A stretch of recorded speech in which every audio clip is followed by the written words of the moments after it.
might be something to look at. It's a possibility. As it relates to the health district, it's required, our latest research with the revised code, that the county health district, at their own unilateral discretion, can accept us or not. And they can be asked again. Our latest feedback was that they were not willing to accept us. They would be then responsible for the requirements of our public health needs, but there would not be a revenue stream to go with that. If there could be some alignment where the timing could be such of the county health district absorbing our health district, it would need to coincide with their ballot where they're asking for the 1 mil property tax. If that were the case, we would simply be paying our residents a 1 mil property tax to be a part of the county. We might as well do it ourselves because our department runs very efficiently, and we subsidize it by less than $1 million now. So ultimately, the only way it appears the county health district would absorb us is if our residents were paying that 1 mil property tax. So that's the concept. We might as well do it ourselves. As it relates to overlapping, the county's health district and the city's health district, and the same could be said between Lorraine's health district and the county. They're very different missions, largely speaking. The county has a lot of focus on septic systems and those kind of inspections and activities, very rural in nature, whereas the city, we're dealing with prenatal care and more senior activities, vaccinations. They're quite a bit different. We contract with them in some cases, and they contract with us in some cases. So they work quite well together at this point. Okay, thank you. Mr. Lacko. Mr. President, I just want to say that I'd like to weigh this information. I'm not ready to act tonight, so I don't know what you're thinking. Yeah, the thinking. Well, let's we'd like to get together there. next week. Yeah. Well, Okay. I think we can. Yeah, we want to digest this over the weekend for sure. Thank you. Okay. Yeah. That's what I was going to suggest through you, Mr. President. But I didn't know if Law Director Schilling did ask, are both items, in case what the mayor had said in regards to scenario 2, both items being put on the ballot at one time, is that allowable? Well, they can all be put on the ballot at the same time. But in the The same... question is whether or not they can be put in the same question going to the voters. And that is a question that we're trying to get an answer from the Secretary of State. The call has been made. I don't know whether they've actually called back, because the person that called won't be until tomorrow, and I will follow up to see if in fact both of those are, they would, the health levy would be separate from the income tax. There's no question about it. I do not think all three of those could be together, but I think the other one is a possibility, but I don't know definitive, because I am finding that the Secretary of State, I don't know exactly who it is down there, has their own ideas about language that can be used, as we found in this last go-around, whether it's a renewal. They say, well, you can't use the renewal because the law doesn't say anything about it, but we're going to let you use the word continuation. Well, as continuation say, the law says you can use it. Well, no, but that's the word we like. So that's the kind of stuff we get. So we won't really know who we talk to. Through you, Mr. Chair, when do you think you may have an answer? I'm hoping to have the answer tomorrow. Okay. And when do you, through you, Mr. Chair, when do you think, through the mayor, when do we think we need to have a decision on this? I mean, I know we're up against it. Yeah, I'm going to schedule another meeting to follow finance for Monday night. And so Mr. President, if I may, keep in mind with the, there's two different time frames. One of them is the health levy. With the health levy, that's a two-step process. Remember, we just did it with the public library, where first you have to pass the resolution requesting the certificate from the auditor. And then once you get that, you have to, if you're going forward, you have to pass the resolution, put it on the ballot. With the income tax, that can all be done in one meeting.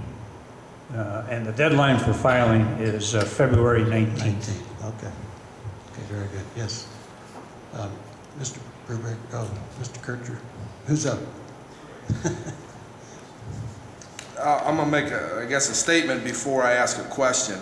I am, Mayor, as I said yesterday when we kind of chit-chatted a little bit, I'm struggling with any of these three scenarios because one, 2015, which I was a co-chair of one of the committees, and I was very impressed with the program as we went through, but we're talking 3 years later, And I'm struggling with why now is 2015 such a priority and initiative when we could have looked at this a year ago.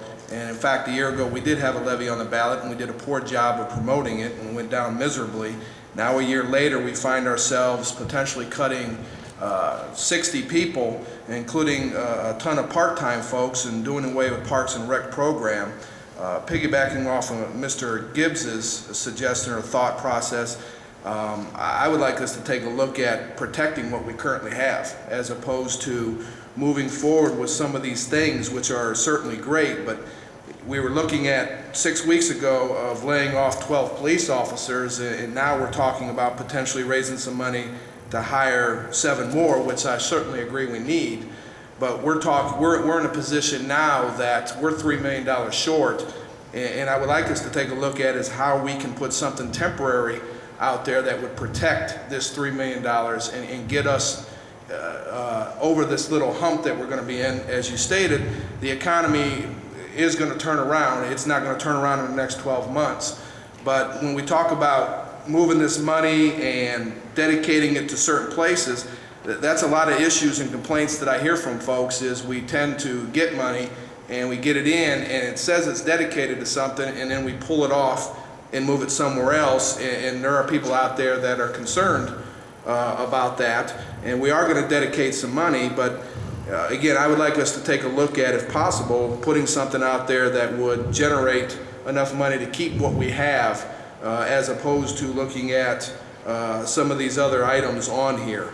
You know, we're looking at another $1.1 million to streets, yet we have $20 in license plate fees. And I understand costs are going up, but people are out there losing their jobs. My wife was just laid off a couple weeks ago, and I am not planning vacations and other things in my lifestyle because of that. And I think we need to take that same approach with this and protect what we have versus trying to move forward at this point in time. That would be my comment and suggestion, to look at something that we could potentially protect what we have. Thank you. Mr. President, if I may? Yeah. You know, there threw a number of items out there. I should have started writing them down. As I recall, going backwards, I'm not sure your statement about presenting things for approval and then changing them after the fact. Maybe I could help to respond to that if I had a better idea. What you meant, that we present something that we're going to do something one way and we do something different. I'm not Through you, sure. Mr. Chairman, back to the mayor. There's just the perception out there that when we apply money or ask for money that we're going to use for something and something else comes up, the perception is to people is that we use money for that specific project or some other item that comes up. I'm not saying that's reality. I'm saying the perception of the people who are going to vote on these types of things is what they're thinking. Through you, Mr. President, an example of that? I don't know an example of Let that. me add to that, and I agree with what he's saying 100%. That is out there. It's out there that we just passed a levy, a renewal, to get funds for fire, police, blah, blah. Now where we're at, everybody's hearing firemen going, policemen going, cutting their budget, laying them off. I think too, we set too much on, as far as I'm concerned, the parks. We've got a well-established good parks, and no one's complaining about the parks, believe me. They think they're ran good.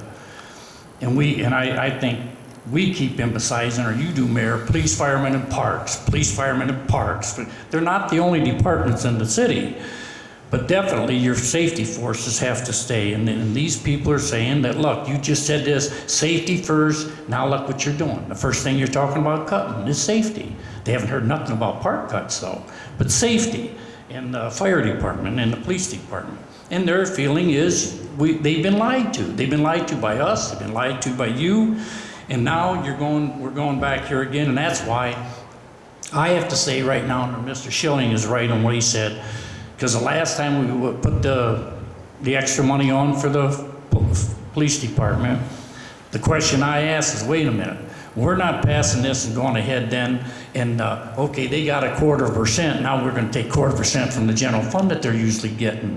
And we made it understood that wasn't gonna happen, and that's the way it is.